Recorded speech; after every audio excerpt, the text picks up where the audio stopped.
দেউতাক আগৰ চিটত এনেকৈ বহুৱাই ল'লোঁ, পিছফালে দুলু বাইদেউ, শ্ৰীমতী আৰু কণমানিজনী কোলাত এনেকৈ লৈ এফালে ওলালোঁ।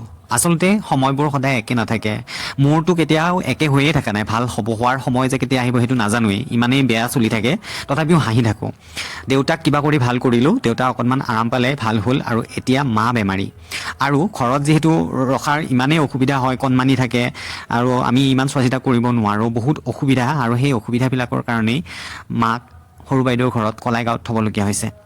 তাৰপিছত এনেকৈ আহিলোঁ, দেউতাক সেইফালে ৰাস্তা পাৰ কৰি দুলুবাই লৈ গ'ল, আৰু এয়া আমি আহি পালোঁ ফাইনেলি।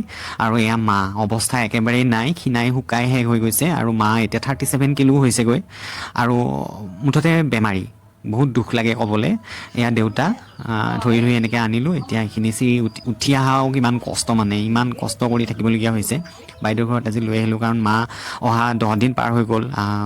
দেউতাই কৈ থাকে সদায় ভাল হৈছে নে নাই সুধি থাকে, সেইকাৰণে বোলো আজি এপাক লৈ দেখাই আনো। এনেকৈ লৈ আহিলোঁ।